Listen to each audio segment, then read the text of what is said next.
Bonjour à tous, bienvenue à notre émission Parle-moi de toi. J'espère que vous allez tous bien.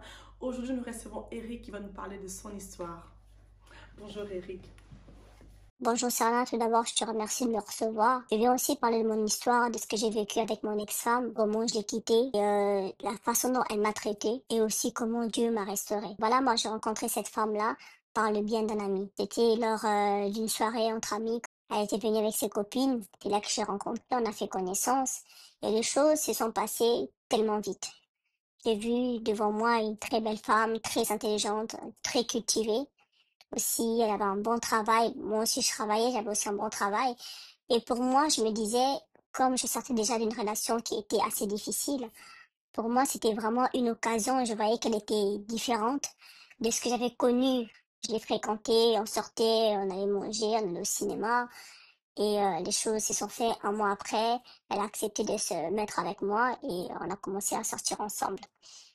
On s'est mariés très vite, hein. On s'est mariés 8 mois après. On était déjà mariés parce que elle était enceinte de ma magnifique petite fille.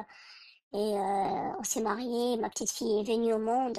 Jusqu'à là, tout se passait très bien.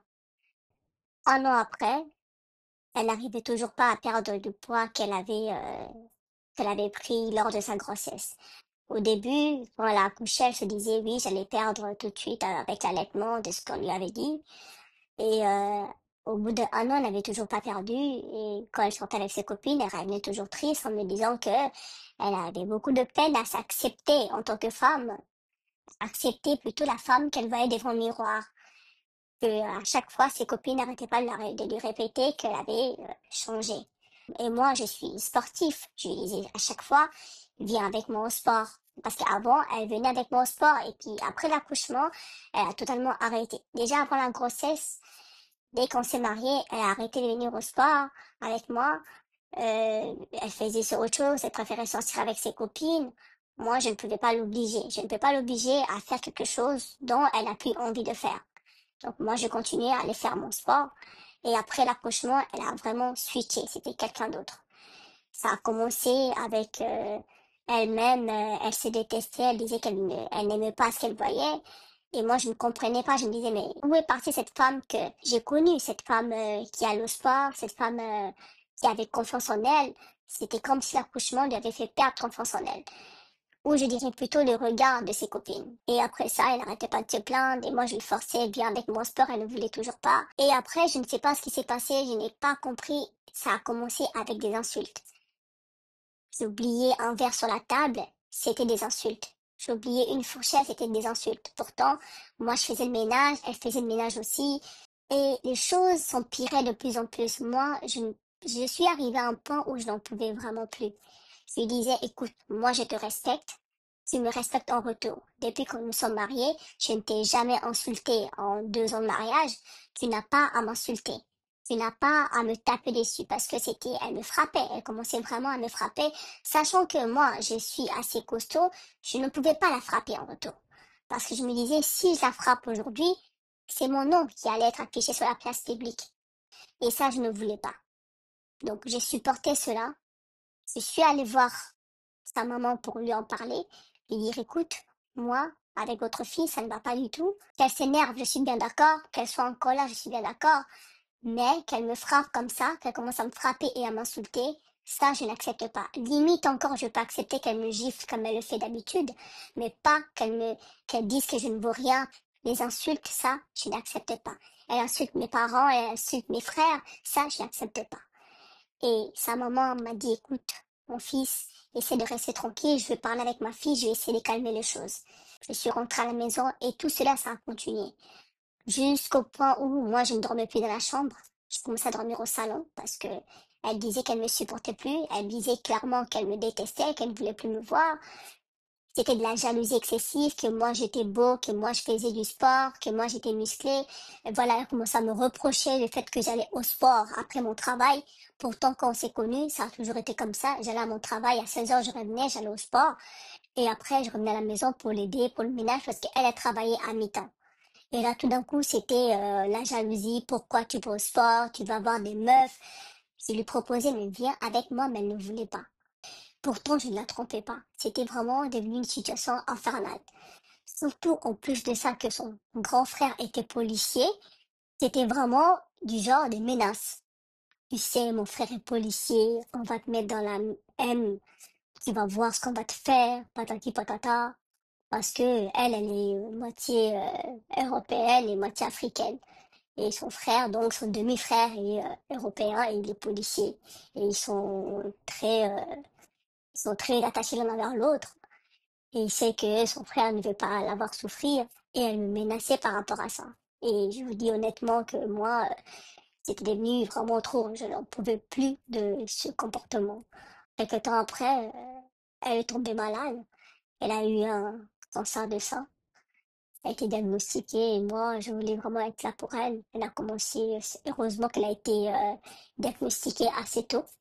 Et moi, je voulais être là pour elle. Mais c'est comme si elle m'en voulait, moi, du fait que elle soit malade. Je ne comprenais pas. Parce que elle me criait du son en disant, toi, tu es en bonne santé, moi, je suis malade, je suis sûre que ça te fait plaisir. Pourtant, moi, j'ai parti d'une bonne intention d'aider juste ma femme qui n'était pas bien. Parce que je vous dis la vérité que si on n'avait pas appris pour sa maladie, je l'aurais déjà quitté depuis longtemps parce que ça trottait déjà dans ma tête. Je disais que cette meuf, je ne peux plus, il faut que je la quitte.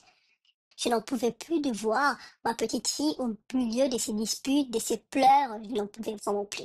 Et moi, pour moi, la solution, c'était le divorce.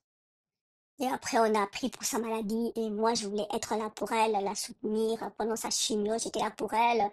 J'allais la chercher à l'hôpital, rentrer à la maison, je lui faisais à manger, je prenais soin d'elle. Je lui donnais même sa douche. Mais vous savez, c'était de pire en pire. Elle m'insultait de plus en plus. Elle m'en voulait, moi, du fait qu'elle, elle soit malade. Elle disait que elle était malade à cause de moi. Et là, je ne comprenais pas. Une fois, j'ai pris sa grande sœur de côté pour lui en parler parce que j'ai réalisé que malgré le fait que j'en parlais à sa mère ne réagissait pas.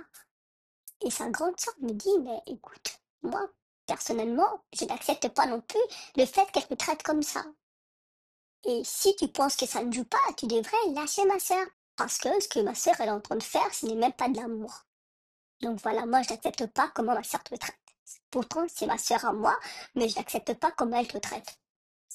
Et là, je suis rentrée à la maison, j'ai essayé de lui faire asseoir à ma femme, j'ai essayé de lui parler, je lui dis, écoute, nous sommes là, on est bien, on était bien avec notre petite fille, qu'est-ce qui n'a pas marché? Qu'est-ce qui ne va pas? Elle me dit que non, qu'elle m'a jamais aimé, qu'elle était avec moi juste pour oublier un de ses ex. Je lui ai dit, mais tu me dis ça après 2 ans et demi de mariage avec une petite fille. Elle me dit que non, elle était avec moi parce qu'elle a vu que l'âge avançait, elle devait se marier et faire des enfants. Et moi, j'étais disponible en ce moment-là. Voilà pourquoi elle a accepté de m'épouser. Et avec le temps, elle a réalisé que j'étais pas l'homme de sa vie. Elle a réalisé qu'elle ne m'aimait pas autant qu'elle aimait son ex. Honnêtement, là, c'était un coup de massue. J'ai dit, ah, là, c'est bon. Là, c'était bon, là. Là, c'était bon. J'ai décidé de prendre mes clics et mes claques. Je lui ai dit, écoute, je suis désolée. Je vais partir. Je vais prendre la petite. Je veux partir parce que je sais que tu peux pas t'en occuper parce que tu es malade, mais moi, je veux partir. Et là, j'ai pris mes affaires. Elle a accepté que je prenne la petite. Je suis partie. Moi, je pensais que du fait qu'elle me dise ça, elle allait dire à tout le monde que la vérité, donc elle ne m'aimait pas. Elle a commencé à dire à tout le monde que moi, je l'ai quittée pendant qu'elle était malade. Et toute la République a su que moi, je l'avais quittée parce qu'elle était malade. Et comme moi, je suis un gars qui parle pas beaucoup, je n'ai jamais rien dit pour me défendre. Il n'y a que ma famille qui connaît la vérité et mes potes. Donc j'ai la réputation d'un gars qui a quitté sa meuf pendant sa maladie. Et vous savez, c'est quelque chose qui m'a vraiment beaucoup blessée. Après ça, j'ai commencé vraiment à jouer avec les femmes. Je disais, les femmes, ça vaut pas la peine. Parce que même quand tu rencontres une meuf qui dit qu'elle t'aime et tout et tout et tout, c'est que du pipeau. Quelque temps après, j'ai rencontré le Seigneur Jésus. On m'a prêché, je peux pas donner le nom d'église, mais on m'a prêché la parole de Dieu et Dieu m'a vraiment restauré. Aujourd'hui, je suis là. Il ne faut pas que vos expériences vous fassent devenir quelqu'un de mauvais. Il ne faut pas laisser ça. Ne laissez pas que d'autres personnes vous fassent devenir quelqu'un que vous n'êtes pas. Voyez un peu. Moi, j'avais changé à cause de mon ex-femme, à cause de ce qu'elle m'avait fait subir. Et l'amour de Dieu m'a pris aujourd'hui et je suis redevenu l'homme bien que j'étais avant. L'homme d'une seule femme. Peu importe ce que les gens disent sur vous, peu importe la réputation, tout ce qu'elle peut dire sur moi, la vérité, elle la connaît. Et aujourd'hui, elle regrette en me disant que oui, si on peut se remettre ensemble, jamais de la vie, je ne peux pas. Je ne pourrai jamais me remettre avec cette femme-là. Donc voilà, je voulais juste vous parler de comment Dieu a changé mon cœur. Donc voilà. En tout cas, merci Serena de m'avoir reçu sur ce plateau. Merci. Merci beaucoup Eric, en tout cas, d'être venu nous raconter ton histoire. Voilà, c'était l'histoire d'Eric. J'espère qu'elle vous a édifié. Si vous avez vous aussi envie de venir témoigner, n'hésitez pas à nous contacter. À très bientôt. Au revoir.